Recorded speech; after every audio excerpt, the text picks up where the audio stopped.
एक बार शांत होके बैठ जाए।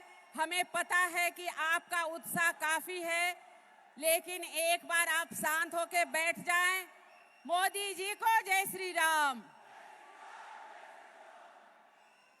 एक बार शांत होके बैठ जाए। आदरणीय हमारी माताएं बहनें भाई बंधु से हाथ जोड़ के आग्रह, आप बैठ जाएं। रोशन हो गई पेशम की धरती आपके आने से। रोशन हो गई आपकी धरती, पेशम की धरती आपके आने से। यूं ही आते रहिएगा आप किसी किसी बहाने से। मैं आदरणीय बाबूलाल मरांडी जी प्रदेश के अध्यक्ष से आग्रह करती हूं कि आप अंग वस्त्र और मोमेंटो देके यशस्वी प्रधानमंत्री जी का सम्मान करें।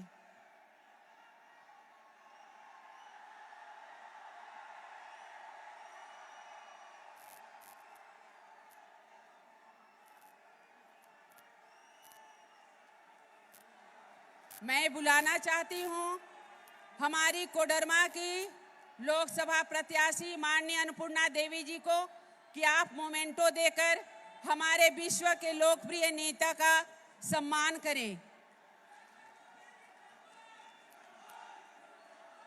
मैं माननीय विधायक जमुआ केदार हाजरा जी और माननीय विधायक बरकट्ठा अमित यादव जी से आग्रह करती हूं कि आप मोमेंटो देकर माननीय प्रधानमंत्री जी को सम्मानित करें। एक बार आप लोग साइड होंगे तो हम बोल पाएंगे। भैया प्लीज थोड़ा सा पीछे हो जाए, थोड़ा सा पीछे हो जाए प्लीज।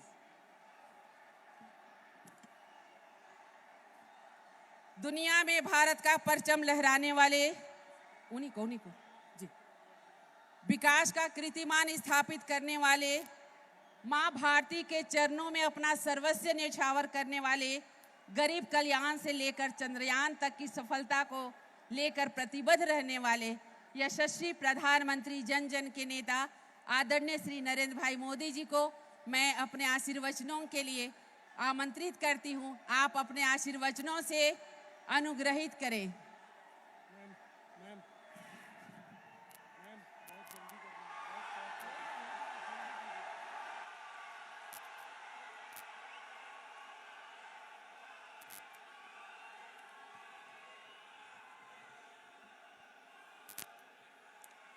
भारत माता की, भारत माता की। कोडरमा और गिरिडीह को जोहार। मां चंचला देवी की पावन भूमि को मैं प्रणाम करता हूं। मैं पारसनाथ पर्वत को भी श्रद्धापूर्वक नमन करता हूं।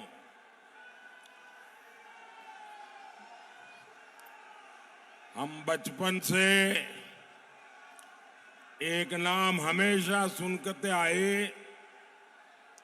जब रेडियो का जमाना था, झुमरी तलैया। झुमरी तलैया का नाम पूरा हिंदुस्तान जानता है। मैं तो देशवासियों को कहूंगा कि आपने जितना झुमरी तलैया का नाम सुना है, उससे भी अधिक हमारा झुमरी तलैया सुंदर है।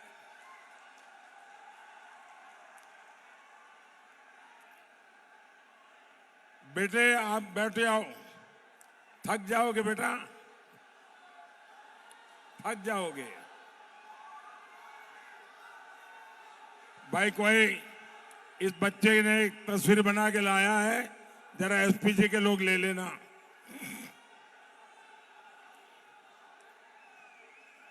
बेटा पीछे अपना नाम पता लिख देना।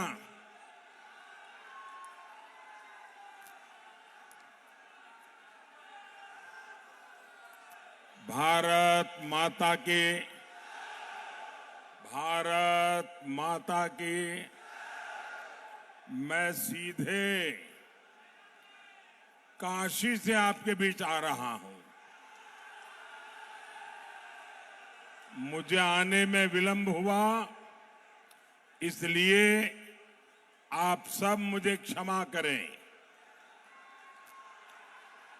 और मुझे बताया गया कि आप में से बहुत लोग सुबह 8:30 बजे आके बैठ गए थे।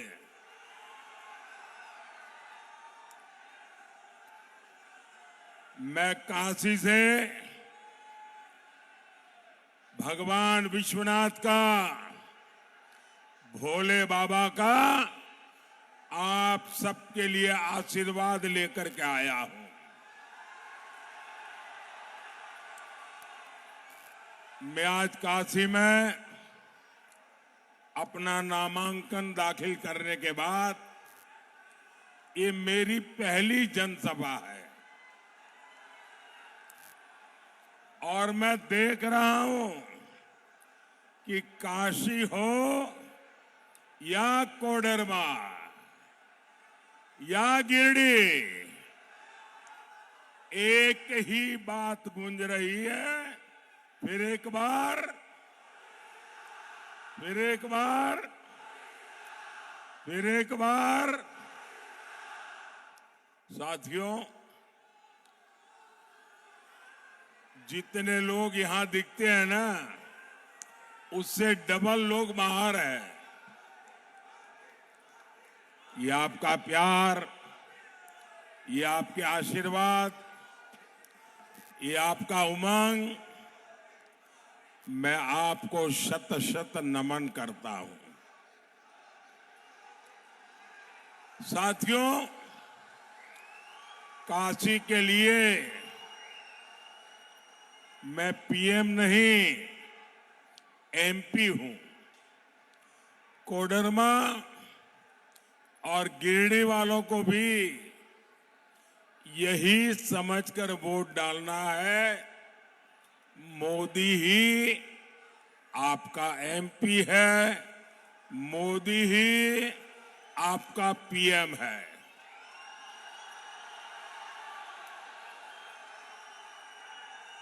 कोडरमा से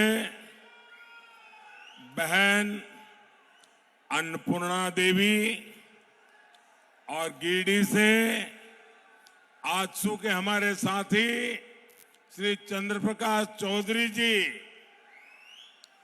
इन दोनों को आप भारी बहुमत से जिताकर दिल्ली भेजिएगा।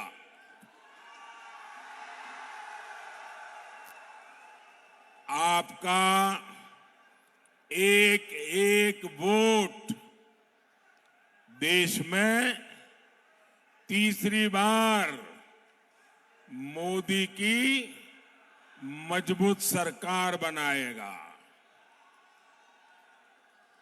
इनके अलावा आपको दिलीप कुमार वर्मा जी को, जो गांडे विधानसभा से चुनाव लड़ रहे हैं, उनको भी जिताना है। साथियों, जब एक मजबूत सरकार होती है तो वो सबसे पहले देश का हित देखती है, देश के लोगों का हित देखती है। लेकिन जब देश में कांग्रेस जैसी कमजोर सरकार होती है तो वो देश को भी कमजोर कर देती है। ऐसी कमजोर सरकार कभी भी देशवासियों का भला नहीं कर सकती। कोडरमा और इस क्षेत्र के लोगों को इन्होंने दशकों तक कमजोर सरकारों का रवैया देखा है। कांग्रेस की कमजोर सरकारों ने देश को नक्सलवाद की आग में झोंक दिया और नक्सलवाद ने देश का बहुत नुकसान तो किया ही किया, लेकिन मेरे देश की अनेक माताओं को, उनके सपनों को कुचल डाला है।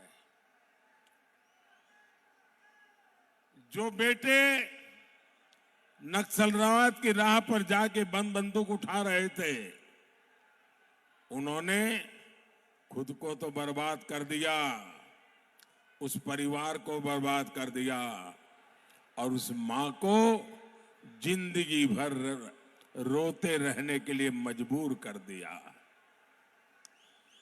इस आग में वामपंथियों ने भी अपनी रोटियां सेकी।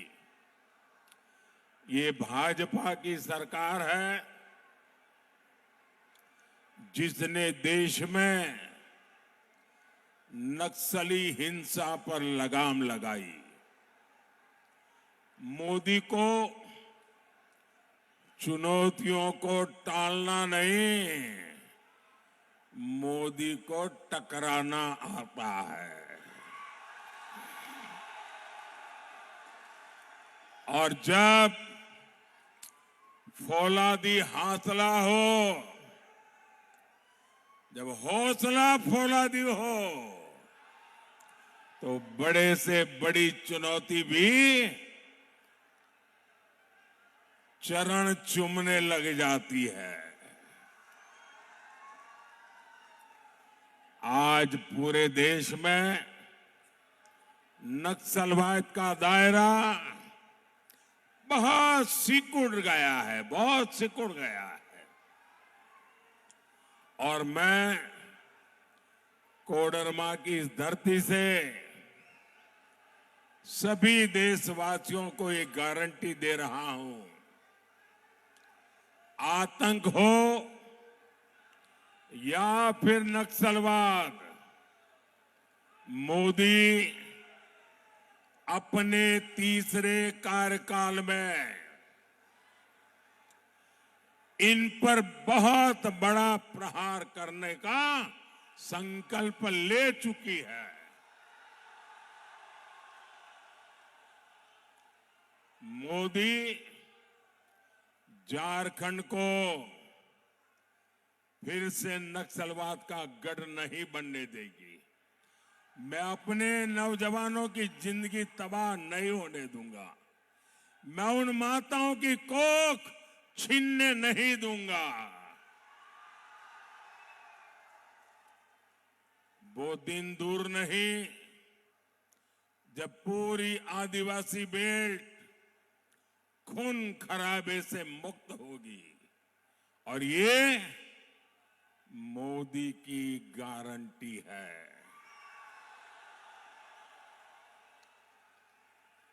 साथियों, आज आपने टीवी पर देखा होगा, कल रात को टीवी पर देखा होगा, इस पूरे चुनाव में अगर कोई पूछे मुझे कि मोदी जी सबसे संतोषजनक बात क्या लगी, तो मैं कहूंगा कल श्रीनगर में जो मतदान हुआ है, लोकतंत्र के प्रति जिस प्रकार से श्रद्धा व्यक्त की गई है, भारत के संविधान प्रति जो मोहर लगाई गई है, दशकों बाद श्रीनगर में चुनाव का उत्सव था। दशकों बाद श्रीनगर के चुनाव में इतना भारी मतदान हुआ और लोग उमंग और उत्साह से भरे हुए थे, और लोग कह रहे थे कि 370 जाने के कारण ये संभव हुआ है। लोग कह रहे थे मोदी के आने के बाद संभव हुआ है। इस एक घटना से ये बात साफ हो जाती है कि मोदी के काम की दिशा सही है। और मोदी के प्रयास सही परिणाम लाते हैं, ये श्रीनगर का कल का मतदान पूरे देश के लिए संतोष का, उमंग का, उत्साह का अवसर है। और इसलिए भाइयों बहनों, मेरे लिए और जो लोग धारा 370 को लेकर मोदी को दिन रात गालियां दे रहे थे, कान खोल के सुन लो।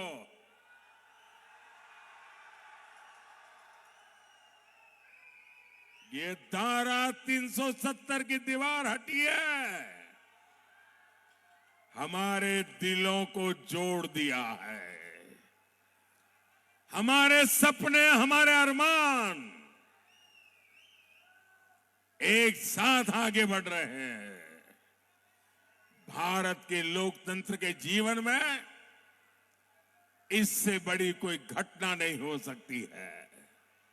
साथियों, जब मैं देश हित में इतने सारे काम कर रहा हूं, तो जामुमो कांग्रेस और आरजेडी वाले बौखलाए हुए हैं, संतुलन खो चुके हैं। यही कोडरमा में इंडी गठबंधन के एक नेता ने मुझे गोली मारने की बात कही थी।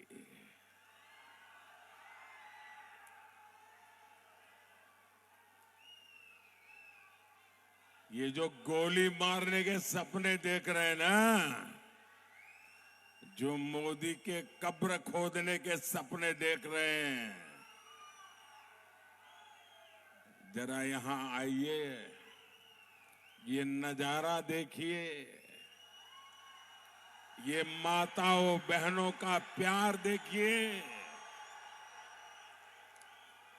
ये गोली मारने वालों, यही मेरा सुरक्षा कवच है, यही मेरा सुरक्षा कवच है।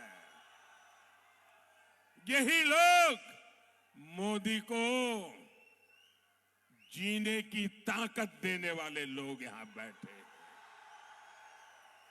और जिस मोदी को गरीब से गरीब, अबाल वृद्ध सहित, माता बहन सहित जब रक्षा कवच बन जाता है ना, तो मोदी को तो अमरत्व प्राप्त हो जाता है, अमरत्व प्राप्त हो जाता है।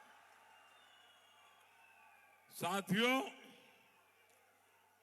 मैं किसी राजघराने में पैदा नहीं हुआ हूं, मैं किसी शाही परिवार में पैदा नहीं हुआ हूं, और न ही मेरे पिता किसी गांव के चुनाव में प्रधान भी बने हैं।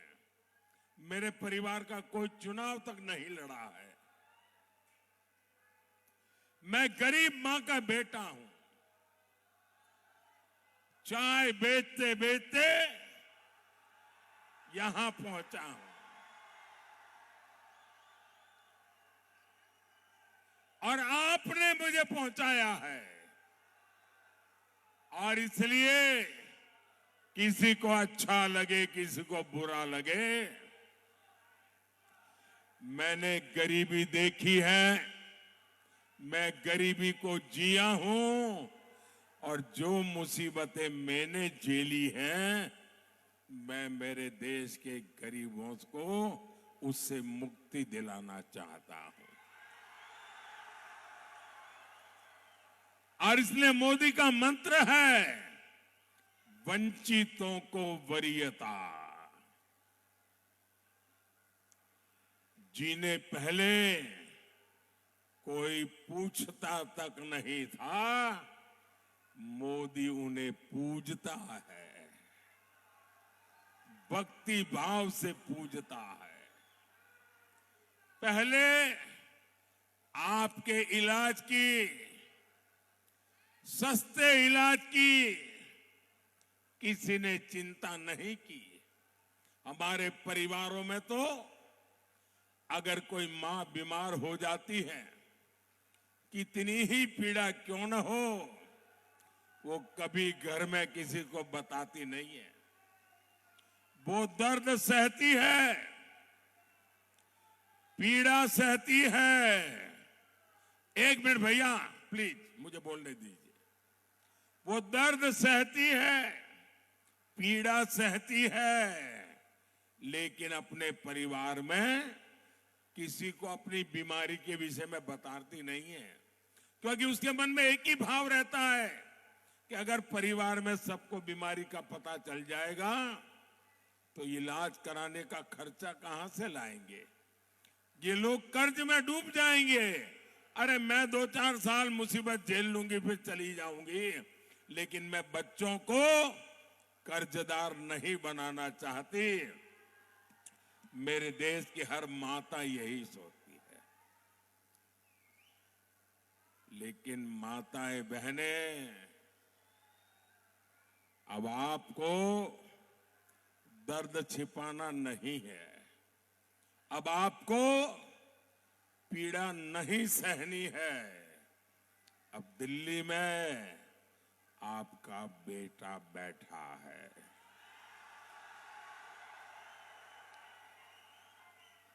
अब आपके इलाज की चिंता ये आपका बेटा करेगा।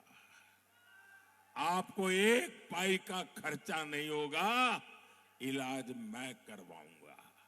मैंने देश भर के मेरे गरीब भाई बहनों को कहा है, भाइयों बहनों, मैंने देवघर में एम्स बनवाया, हिंदुस्तान का बढ़िया से बढ़िया अस्पताल। देवघर एम्स से इस क्षेत्र के गरीबों को बहुत बड़ा सहारा मिला है। मोदी ने उन्हें अस्पताल में 5 लाख रुपए तक मुफ्त इलाज की सुविधा दी है। हर गरीब का सपना होता है उसके पास पक्का घर हो। अगर आपका बेटा दिल्ली में बैठा हो और आप झोपड़ी में रहे, आपका बेटा दिल्ली में बैठा हो और आप कच्चे घर में रहे, इस बेटे को मंजूर नहीं है। मैं हर गरीब परिवार को पक्का घर देना चाहता हूं। अब तक 4 करोड़ परिवारों को पक्के घर दे चुका हूं और तीसरे टर्म में आऊंगा। जो बच गए हैं ना, उनको भी पक्का घर दे के रहूंगा। ये मोदी की गारंटी है।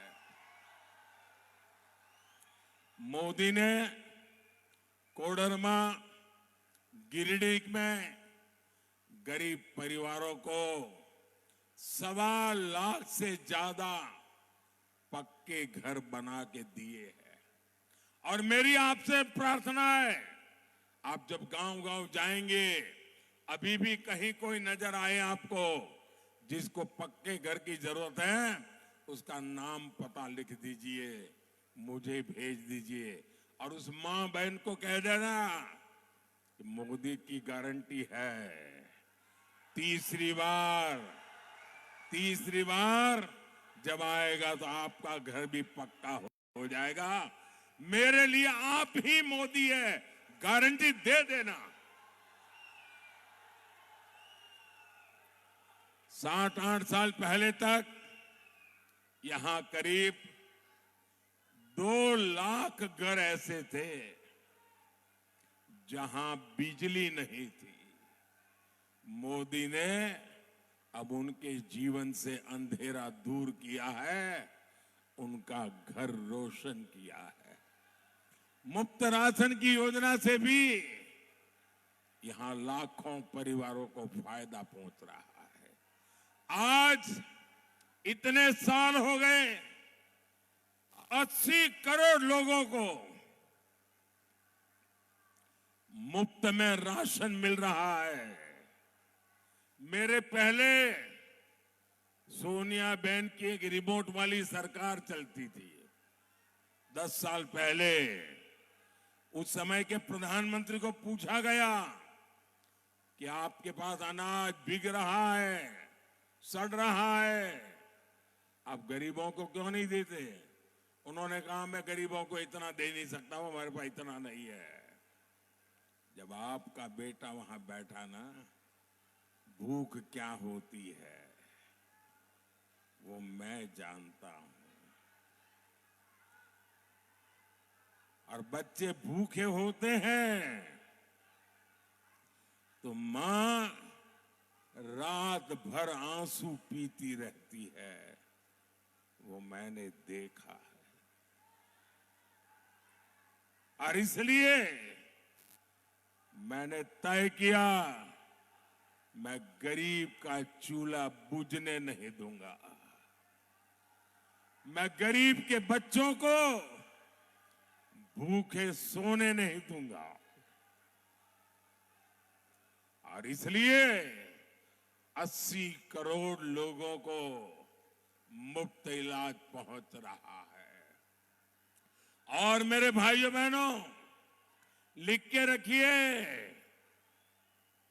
तीसरी बार आने के बाद अगले 5 साल भी मुफ्त राशन मिलता रहेगा। 4 लाख परिवारों का भी यहां पीने का शुद्ध पानी मिल रहा है। यहां लाखों किसानों को पीएम किसान सम्मान निधि का भी लाभ मिल रहा है। गरीब का ये बेटा आपके जीवन से हर परेशानी को समाप्त करने में जुटा है। और इसलिए मुझे आपका आशीर्वाद चाहिए, ताकि जो छूट गए हैं मैं उन लोगों तक भी मेरी ये सारी कार्यक्रम योजनाएं सुविधाएं पहुंचा सकूं। साथियों, जब दिल्ली में कांग्रेस जेएमएम लेफ्ट की सरकार थी, तब खनिज संपदा से निकला पैसा उस क्षेत्र को नहीं मिलता था, सीधे सरकार के खजाने में और कुछ चोरों के जेब में चला जाता था। यहां तो अभ्रक की कितनी सारी खदानें रही हैं, आपको क्या मिला? कोडरमा और गिरिडीह, उसको भी नाम मात्र के लिए कुछ मिल गया है तो मिल गया। मोदी ने कहा ऐसा नहीं चलेगा।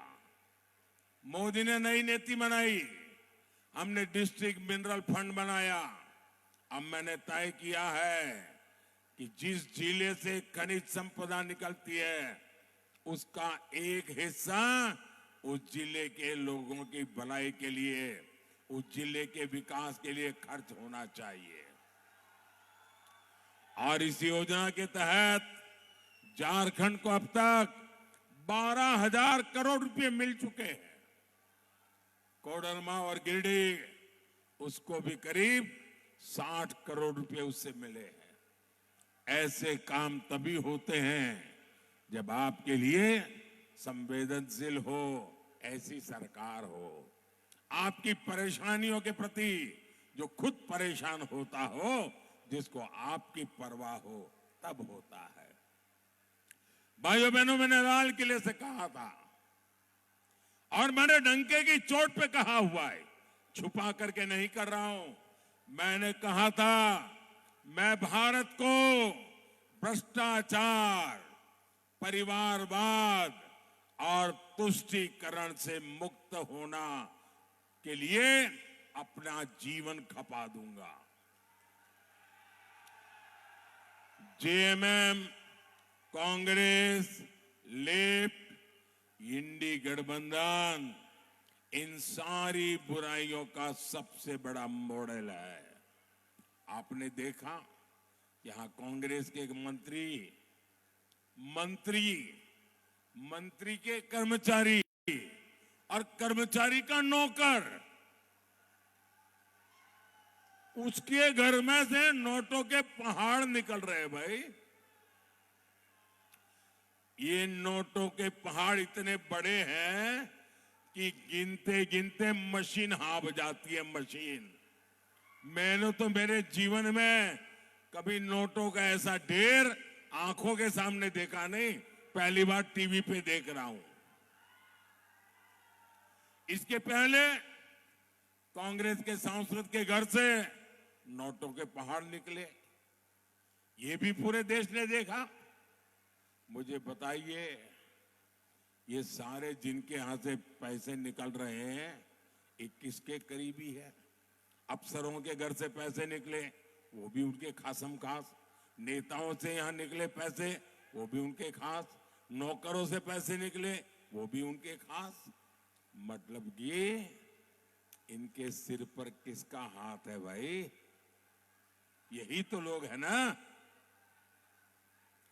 ये जो भी करते हैं वो शाही परिवार के इशारे से करते हैं।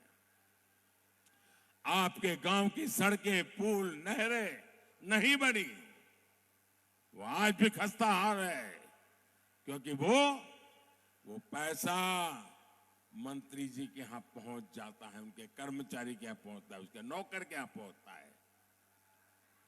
साथियों, ये तो अभी शुरुआत है। मैं तो और ज्यादा खजाने खोजने वाला हूं। मैं चोरों को नींद से सोने नहीं दूंगा। मैं उनकी नींद तो उड़ा दूंगा, उनके खजाने भी खाली करके रखूंगा। ये पैसे आपके हैं, इन पैसों के मालिक आप हैं। कोई चोरी लूट नहीं कर सकता है। मोदी इन पर कड़ी कार्रवाई कर रहा है, और इसलिए ये मोदी को गोली मारने की बातें करते हैं, मोदी को गोली गालियां देते हैं। साथियों, झारखंड में आज अपनी आस्था का पालन करना मुश्किल हो गया है। हमारे आराध्यों की मूर्तियां तोड़ी जा रही है। जिहादी मानसिकता वाले घुसपैठिए झुंड बनाकर हमला कर रहे हैं। झारखंड सरकार आंखें मूंद करके बैठी है, पीछे से समर्थन कर रही है। इन घुसपैठियों ने राज्य में हमारी बहनों बेटियों की सुरक्षा को खतरे में डाला हुआ है।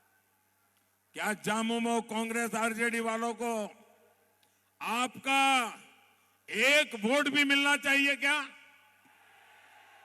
उनको कहीं पर भी जगह मिलनी चाहिए क्या?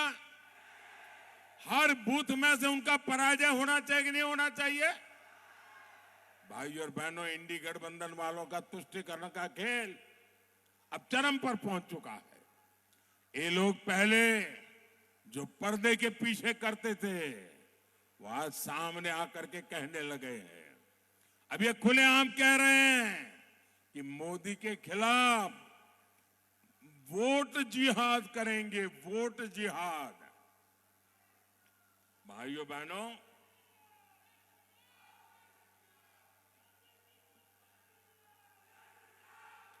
साथियों, 500 साल के बाद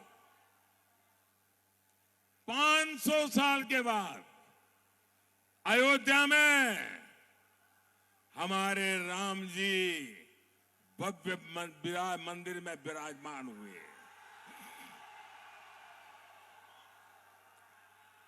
पूरा देश खुश हुआ कि नहीं हुआ? आप सब खुश हुए कि नहीं हुए? बोलिए जय श्री राम, जय श्री राम। लेकिन ये इंडिया अलायंस वाले, ये लोग राम मंदिर को लेकर भद्दी भद्दी बातें कर रहे हैं।